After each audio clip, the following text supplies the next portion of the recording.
ना इडली ना ढोकला, सिर्फ और सिर्फ 2 या 3 चीज़ों से झट से बनेगा ज़बरदस्त टेस्टी सुपर सॉफ्ट बिना तेल वाला नाश्ता। बच्चों के लंच बॉक्स, टिफ़िन बॉक्स के लिए, नाश्ते के लिए या फिर ठंड के मौसम को एंजॉय करने के लिए सोचना पड़ता है कि ऐसा खास क्या बनाएं जो झट से बन जाए। तेल बिल्कुल ना के बराबर, मज़ा आ जाएगा इस रेसिपी को बनाकर। तो हेलो फ्रेंड्स, नमस्ते, सत श्री अकाल। मैं रिंकी मदर किचन रेसिपी में स्वागत है आपका। तो चलते ही इस रेसिपी को शुरू करते हैं। तो इसके लिए हमने 2 कटोरी हम एक कढ़ाई में डालेंगे, 2 कटोरी पानी डालेंगे। इस तरह से पानी डालेंगे 2 कटोरी, और इसमें फिर टेस्ट अनुसार नमक, आधा चम्मच तेल, और कुछ कड़ी पत्ते को हम बिल्कुल बारीक काट करके इसमें हम डालेंगे। फिर चिली फ्लेक्स थोड़ी सी डालेंगे। आपके पास चिली फ्लेक्स नहीं है तो आप मिर्च को आप क्रश कर लें, उसके बाद थोड़ी सी डाल दें। और फिर इसमें सूखी धनिया, आप अगर फ्रेश धनिया आपके पास है तो आप वो भी ऐड इसमें कर सकते हैं। तो इसको सभी को अच्छी तरीके से हम चला लेंगे।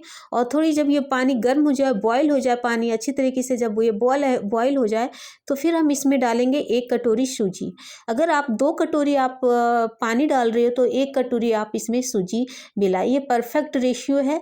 तो आप घर में कोई भी कटोरी आप सेट कर ले, उसी कटोरी से 2 कटोरी पानी और 1 कटोरी सूजी लें, और सभी को हम इस तरह से कंटिन्यू इसको हम चलाते जाएंगे। और गैस का फ्लेम है वो बिल्कुल धीमे होना चाहिए, और इस तरह से कंटिन्यू इसको हम चलाते जाएंगे। ये सूजी को पकने में ज़्यादा टाइम नहीं लगता, 2 से 3 मिनट इससे तैयार होने में लगता है। तो इस तरह से इसको हम कंटिन्यू चलाते जाएंगे जब तक ये आटा जैसे डो ना बन जाए, तब तक इसको हम चलाएंगे। तो ये बिल्कुल हमारी 2 से 3 मिनट हमें लगे इसको पकाने में। तो मैं चेक करके दिखाती हूँ।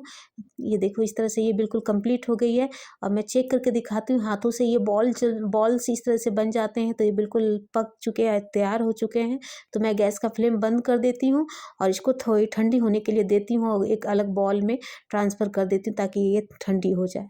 ये इसको मैं छोड़ देती हूँ, 5-10 मिनट के लिए छोड़ देती हूँ ताकि ये ठंडी हो जाए। तो फिर चलते हैं, एक कढ़ाई में 1 चम्मच हम ऑयल लेंगे। इसमें हम सरसों का दाना और फिर इसमें मूंगफली कुछ लेंगे, और इसमें कड़ी पत्ता डाल के सभी को अच्छी तरीके से हम फ्राई कर लेंगे। ये जब चटक जाए, अच्छी तरीके से चटक जाए, उसके बाद फिर एक मीडियम साइज़ का प्याज को बारीक काट के इसको हम इसमें भून लेंगे। उसके बाद फिर इसमें अदरक लहसुन का आधा चम्मच पेस्ट डालेंगे, और हरी मिर्च को बारीक काट के इसमें हम ऐड करेंगे, और इन सभी मसालों को अच्छी तरीके से हम फ्राई कर लेंगे।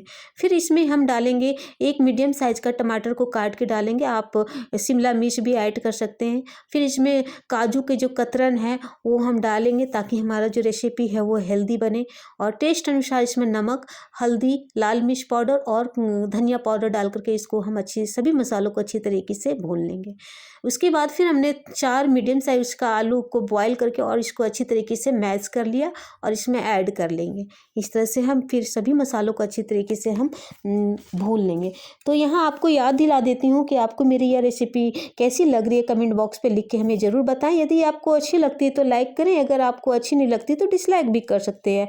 आप हमें अगर फेसबुक पे देख रहे हैं तो हमारे पेज को फॉलो कर सकते हैं। यदि यूट्यूब पे देख रहे हो तो मेरे चैनल को सब्सक्राइब करके हमें सपोर्ट करें। इसी के साथ बेल आइकन को जरूर दबाएं ताकि आपके फ़ोन पे घंटी बजे जब हमारी कोई न्यू रेसिपी की वीडियो आए। तो उसके बाद फिर हम इसमें चटपटा बनाने के लिए इसमें चाट मसाला डालेंगे, और आधा चम्मच कसूरी मेथी डाल करके इसको अच्छी तरीके से मिक्स कर लेंगे। अगर आपके पास चाट मसाला ना हो तो आप आमचूर पाउडर आप इसमें ऐड कर सकते हैं, यूज कर सकते हैं। बहुत ही चटपटा बनता है। तो इस तरह से मेरी कंप्लीट हो गई। अच्छी तरीके से सभी मसालों को अच्छे से भून लिया, और फिर इसको अलग बॉल में ट्रांसफ़र कर देते हैं, और इसे भी ठंडी होने के लिए छोड़ देते हैं 2-3 से मिनट के लिए। उसके बाद चलते हैं, जो हमने सूजी जो बना करके रखा था, थोड़े से हाथों में तेल लेकर के इसको अच्छी तरीके से मसल लेंगे ताकि ये चिकना हो जाए, और इसको भी हमने अच्छी तरीके से डो बना करके तैयार कर लिया इस तरह से। उसके बाद फिर हम चलते हैं, इसके हाथों में थोड़ी सी ऑयल लेंगे, और जैसे हम रोटियां का लोइयाँ लेते हैं, बनाते हैं, उसी तरह से लोइयाँ ले करके इस तरह से हम जैसे रोटी बेल बनाते हैं उसी तरह से लोइयाँ लेंगे इस तरह से। और इसको हाथों से चिकना कर लेंगे और इसको कटोरियाँ नुमा इस तक कटोरी नुमा हम बना लेंगे इसको। इस तरह से कटोरी बनानी है इसकी। आप छोटी या बड़ी आप शेप अपने अकॉर्डिंग आप इसको बना सकते हैं। इस तरह से कटोरी मेरी बन गई। उसके बाद फिर जो हमने फिलिंग के लिए तैयार किया था उसको इस तरह से बॉल बना करके हम इसमें डाल करके इसको चारों तरफ से हम हाथों के हेल्प से इसको इस तरह से दबा देंगे और चारों तरफ इसको हम पैक कर देंगे। इस तरह से पैक कर लेनी है। ये देखो इस तरह से हल्की हल्की दबा करके इसको ऊपर की ओर हम इसको अच्छी तरीके से दबा लेंगे और इस तरह से इसको शेप देंगे, गोल राउंड शेप में हम इसको देंगे। इस तरह से दबाते जानी है। बहुत ही सूजी जो है बहुत ही सॉफ्ट है। हम उस तो इस तरह से आप चारों तरफ से इसको शेप दें। अगर आपको लग रही है कि शेप थोड़ी टेढ़ी मेढ़ी तो आप हाथों के हेल्प से इसको दबा दबा करके इसको शेप में ला दें। बिल्कुल सर्कल शेप में इसको ले आएँ इस तरह से हाथों से दबा के। तो ये मेरी बिल्कुल कंप्लीट हो गई। इस तरह से सभी को बॉल्स बना करके आप हम तैयार कर लेंगे इस तरह से। इस तरह से सभी बॉल्स को हम तैयार कर लेंगे और तैयार करके मेरी बिल्कुल कंप्लीट हो गई हैं। तो इस तरह से बॉल करके बना करके आप इडली डोसा सभी भूल जाएंगे अगर इस तरह का चटपटा नाश्ता बनाएंगे तो। फिर हम चलते हैं, एक कढ़ाई में पानी डालेंगे और एक जाली वाली इस तरह से बर्तन लेंगे और इसके ऊपर हम रख देंगे। इसे हम स्टीम करेंगे। इस तरह से हम सभी को डाल देंगे और 5 मिनट के लिए इसको हम ढक करके छोड़ देंगे। अगर आपके पास स्टीमर है तो आप स्टीमर का भी यूज कर सकते हैं। तो इस तरह से मेरी 5 मिनट मुझे लगी क्योंकि हमारी सूजी पहले से पकी हुई थी तो कम ही टाइम लगती है इसमें। तो कम से कम 5 मिनट लगे और मैं इसको साइड कर देती हूँ। ठंडी हो जाएगी तब तक साइड कर देते हैं इसको। फिर मैं एक पैन लूँगी और उसमें 1 बड़ा चम्मच तेल डालूँगी। इसमें थोड़ी जीरा डालूँगी और सरसों का दाना इसमें डालूँगी थोड़ा। और जब ये चटक जाए अच्छी तरीके से उसके बाद फिर मैं इसमें सूखी धनिया पत्ता डालूँगी। आप फ्रेश धनिया पत्ता भी आप इसमें डाल सकते हैं। तो और फिर उसके बाद फिर इसमें कश्मीरी लाल मिर्च थोड़ा मैं डालूँगी। कलर बहुत ही अच्छा टेक्सचर आता है। तीखा नहीं होता, टेक्सचर बहुत ही अच्छा आता है। तो इस तरह से इसको हम चला लेंगे। अच्छी तरीके से चला करके हम इसको ये कर लेंगे और जो हमने बॉल्स बना करके रखा था अब हम इसमें डाल देंगे इस तरह से। ये इस तरह से हमें फ्राई कर लेनी है। चारों तरफ उलट पुलट के इसे हम फ्राई कर लेंगे और ये चीज़ को ध्यान देना है कि ये जले नहीं, धीमे आंच पे हमें सेकना है इस तरह से। तो आप इसको आप रात में भी आप स्टीम करके रख सकते हैं। अगर आप वर्किंग वोमेन हैं तो आप रात में ही इसको स्टीम करके रख लें और सुबह इसे आप इस तरह से छौंक लगा करके आप इसको फ्राई करके आप झटपट बना सकते हैं। या बच्चों का टिफ़िन भी आप झटपट बना करके तैयार कर सकते हैं। रात में ही सारी तैयारी कर लें, स्टीम करके रख लें और सुबह इसे इस तरह से फ्राई कर लें। बहुत ही कम तेल में और बहुत ही कम ही तेल में ये बहुत ही हेल्दी और बहुत ही टेस्टी नाश्ता बन करके तैयार होता है। तो ये बिल्कुल उलट पुलट के मैंने इसको अच्छे तरीके से सेक लिया।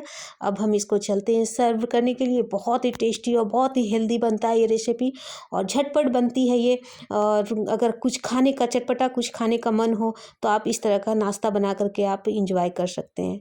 तो ये बहुत ही टेस्टी और बहुत ही हेल्दी नाश्ता बनता है और बहुत झटपट बनने वाला है। ये सर्दियों में आप इस तरह का नाश्ता बना करके ज़रूर इंजॉय करें। बहुत ही मज़ेदार का रेसिपी है। तो फ्रेंड्स ये मैं इसको अब काट के मैं दिखाती हूँ ये कितनी क्रंची ऊपर से और बिल्कुल अंदर से सॉफ्ट बनी है ये। मैं इसको चाकू के हेल्प से इसको काट के मैं दिखाती हूँ। अब वो इसकी जो फीलिंग है बहुत ही टेस्टी और बहुत ही हेल्दी है। तो इस तरह से मैं काट के दिखा रही हूँ।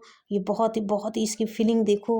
और आप इसको चटनी हो या फिर दही या सॉस के साथ भी आप इसको एंजॉय कर सकते हो और बिना इसको चटनी और दही के भी आप इसको खा सकते हैं। तो अगली वीडियो में मिलते हैं कुछ नई रेसिपी के